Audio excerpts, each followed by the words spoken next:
be right back, and we're gonna talk about how Mario get here in the USA.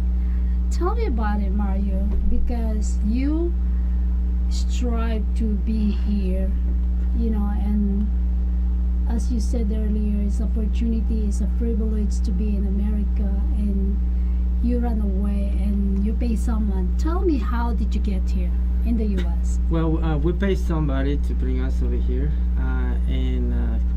but it's a lot of things happen.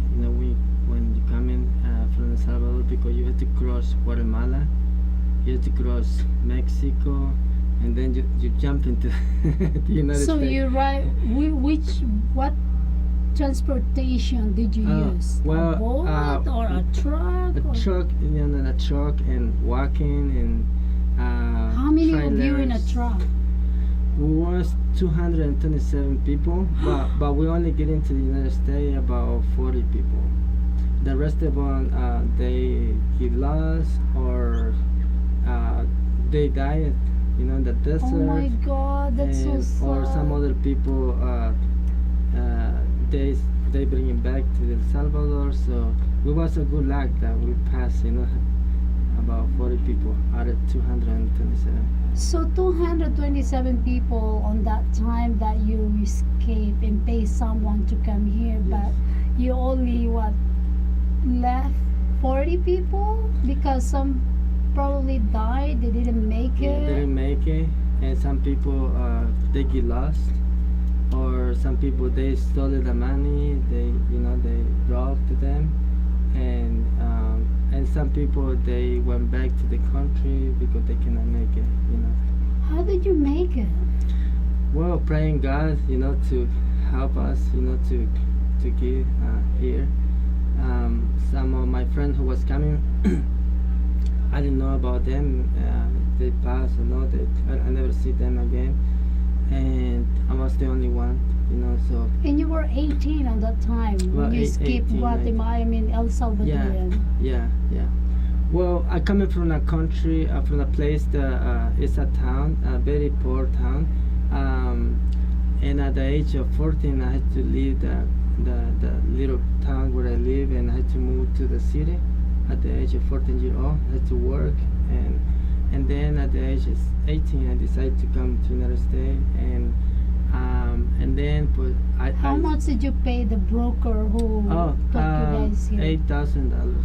$8,000. How Well, did you where did you get that money? Remember, you were 14, left your own town because it's very poor, and then you decided to go to the city. How did you, Well, where did you get that $8,000? I had to work since I was 14. My first job was a funeral, and the funeral they have about 200. How do you say the Casket. Yeah, and also I had to sleep in I had to sleep in the big Casket. warehouse. Yeah, in the big Really? warehouse. Yeah, it was very scary the first month. I cannot sleep the whole entire month. It was really hard for me, but You were 14 and you never went to 14. school. And I went to school, so I just went only 1 year to school at the age of 10 years old. And You only went to school one time only when you were 1 year, age 10. only 1 year. So when I come over here to the United States, and I see there's a lot of opportunities, so I went to get my GED at the Bunker Hill Community College. No, wait a minute. How did you get those $8,000 to pay someone to take you here? I had to work really hard. I worked very You hard. saved that money. Save money, and then somebody borrowed me like $3,000. So that's the way how I had to make the decision to come to United States. Yeah. And you guys came here 227, and some of them died, and some of them they didn't make it. Some of them the broker took their money, Yeah. and that's sad. Yeah. So from from El Salvador to Guatemala and Mexico, where is your end? How did you get here in the U.S.? How? Oh, well, the transport use trailers. Trailers, yeah. And at the end, they make a little room, but was no air. Wait a we minute. must die inside. Where did you guys exit? From Mexico? From Mexico by Aguas Prietas, like coming to Arizona. Yeah, Wow. yeah. So someone pick you up from El Salvadorian to Guatemala to Mexico Yeah, through Texas. exactly. The thing is that different people, some people that pick up us in Salvador and drop off in Guatemala to somebody else. In Guatemala, Oh, somebody so else. from El Salvadorian to Guatemala, and then Guatemala to Mexico, Yes. and then Mexico to Texas. Yes, and then yeah, different people, and they're not the same people. Oh, so every place someone pick you up, different Yeah. people. In another town, another people. Hmm. Yes, That Mexico is your main. yeah, the most big state to cross. Oh my God! So Yeah. that's amazing. That's. Oh, I'm glad you make it, and Thank I'm you. glad. I'm so sad that the rest of that 227 people did not make it, and only 44 people make Yes. it, and you're the lucky one.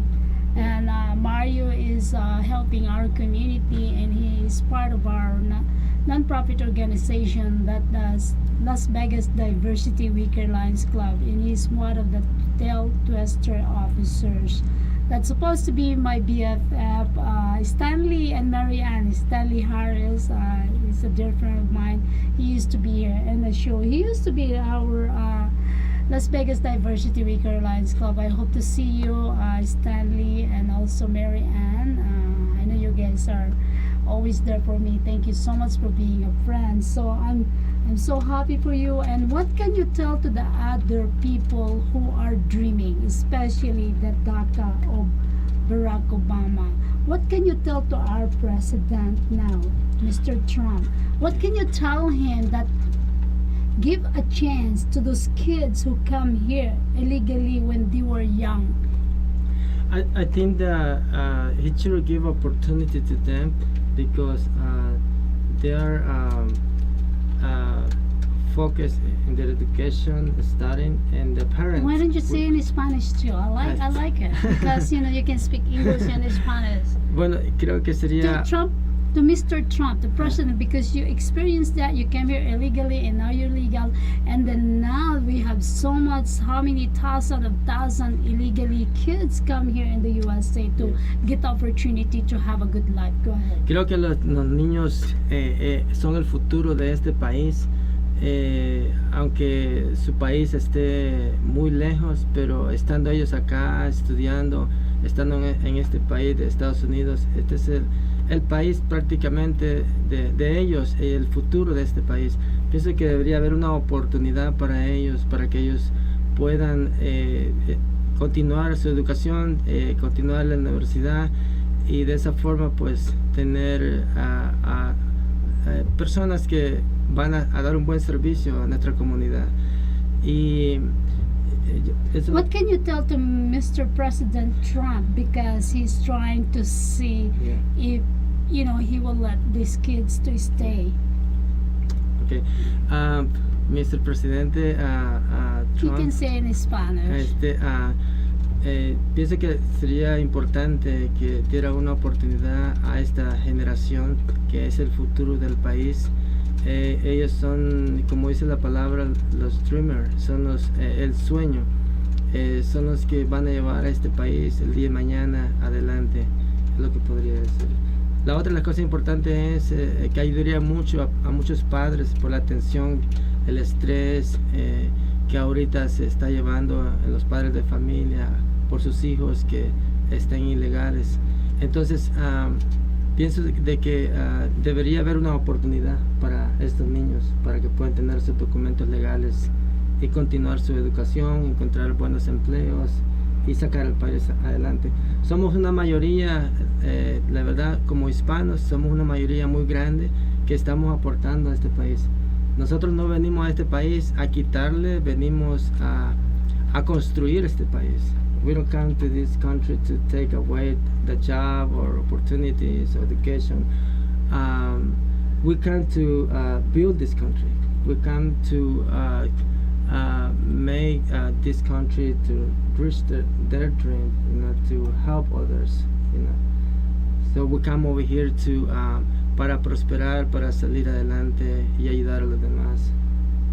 So he dreamed to come in the USA to have a better life and who can help his family back on his country. And we'll be right back on the third segment. We'll have Houston, Texas, no other than Empress.